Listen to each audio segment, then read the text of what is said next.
নমস্কার বন্ধুরা, village food blog চ্যানেলের পক্ষ থেকে সবাইকে স্বাগত। কেমন আছেন সকলে? আবারও কিন্তু চলে এসেছি নতুন একটা রেসিপি নিয়ে আপনাদের সামনে। প্রত্যেকবারের মতন নতুন একটা রেসিপি আপনাদের আমি শেখাবো। আর আজকে আমি বানাতে চলেছি বাঁধাকপি বাটা।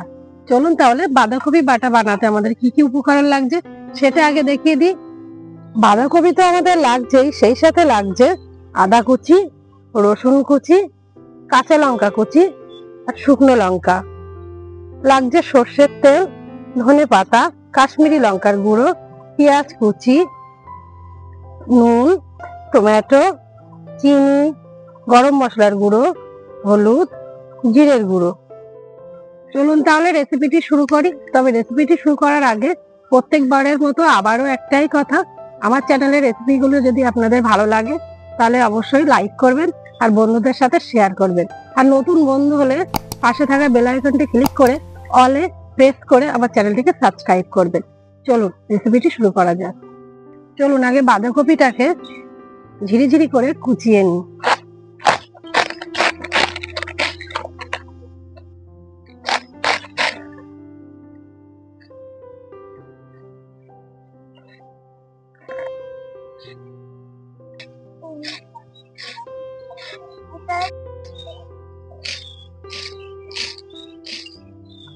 বাঁধাকপিটা কিন্তু আমার কাটা হয়ে গেছে। এরকম একটা ঝুড়িতে এবারে তুলে নেব আর তুলে পরিষ্কার করে ধুয়ে জল ঝেড়ে নেব। আমরা উনুনটা ধরিয়ে নিয়েছি, এবারে কড়াইটা গরম হওয়ার জন্য অপেক্ষা করব। কড়াইটা গরম হয়ে গেছে, এবারে আমি এর মধ্যে দিয়ে দেব জল ঝরিয়ে রাখা বাঁধাকপিগুলো।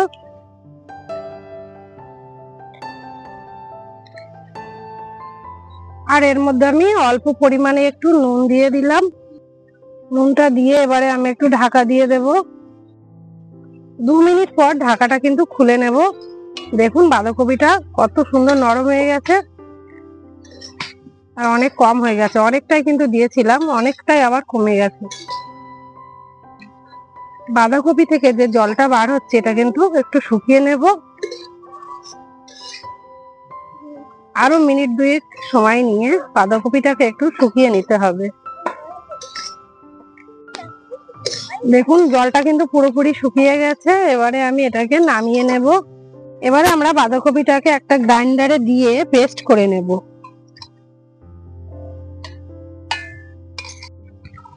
যে দেখুন সুন্দর করে মিহি করে কিন্তু পেস্ট করে নিয়েছি। আবারও কড়াইটা গরম করে নিয়েছি আর এর মধ্যে আমি দিয়ে দেব সর্ষের তেল। আমরা বাটা বলুন আর ভর্তা বলুন সর্ষের তেলেই কিন্তু খুব ভালো লাগে, তাই এখানে আমি সর্ষের তেলই ব্যবহার করছি। তেলটা গরম হয়ে গেছে, এবার আমি এর মধ্যে দিয়ে দেব শুকনো লঙ্কা। লঙ্কাগুলোকে ভালো করে ভেজে নেব। সুন্দর লালচে করে কিন্তু ভেজে নিয়েছি। এবার লঙ্কাগুলোকে তুলে নেব। এবারে আমি ওই তেলের মধ্যেই দিয়ে দেব কোচানো পেঁয়াজ। পেঁয়াজটা হালকা লালচে কালার চলে আসলে আমি এর মধ্যে দিয়ে দেব কুচানো আদা, রসুন আর কুচানো কাঁচা লঙ্কা। এগুলো দিয়ে ভালো করে একটু ভেজে নেব।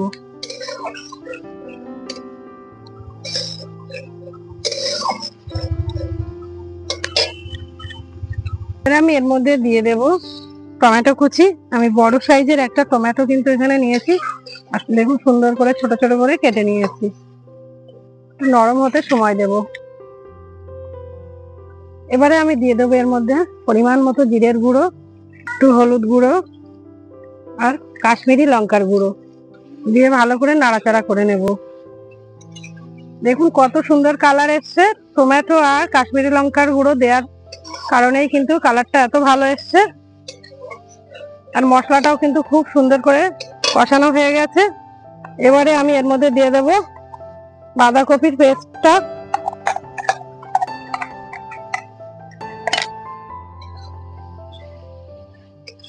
ভালো করে নাড়িয়ে নেব।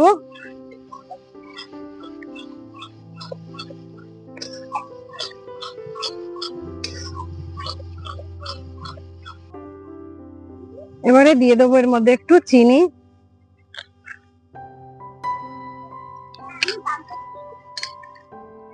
চিনিটাকে দিয়ে আবারও ভালো করে কষিয়ে নেব।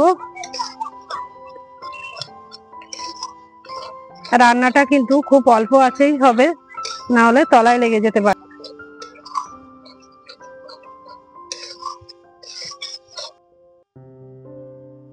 আর এর মধ্যে আমি দিয়ে দেব নুন। আমি বাঁধাকপিটাকে প্রথমেই কিন্তু ভাপানোর সময় অল্প একটু নুন দিয়েছিলাম, সেটা মাথায় রেখে কিন্তু নুনটা ব্যবহার করতে হবে। নুনটা দিয়ে আবারও নাড়াচাড়া করে নেব।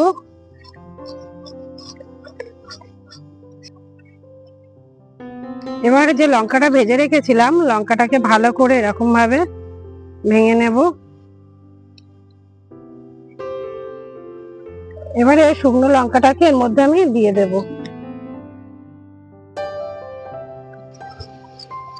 দিয়ে ভালো করে মিশিয়ে নেব।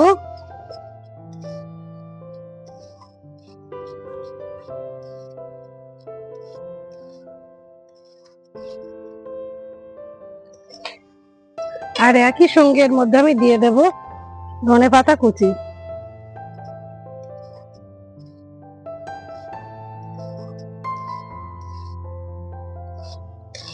ভালো করে কিন্তু বাঁধাকপিটাকে শুকিয়ে নিতে হবে যতক্ষণ না কড়া থেকে ভালোভাবে উঠে আসে। আর সব শেষে উপর দিয়ে আমি দিয়ে দেবো একটু গরম মশলার গুঁড়ো, দিয়ে একটু নাড়াচাড়া করে নেব। আর দেখুন কিন্তু আমার বাঁধাকপি বাটা তৈরি হয়ে গেছে, সুন্দরভাবে কড়াই থেকে উঠে আসছে, লেগে থাকছে না। দেখুন এবারে আমি গরম মশলাটাকে ভালো করে মিশিয়ে নিয়ে নামিয়ে নেব পরিবেশনের জন্য। নামিয়ে নেব একটি প্লেটে। গরম গরম ভাতের সঙ্গে কিন্তু খুব সুন্দর যাবে এই রেসিপিটি। রেসিপিটি কেমন হয়েছে অবশ্যই কিন্তু আমাকে কমেন্ট করে জানাবেন, আর ভালো লাগলে একটা লাইক করবেন। দেখা হবে অন্য কোনো দিন নতুন কোনো ভিডিওতে। আজকের মতো নমস্কার।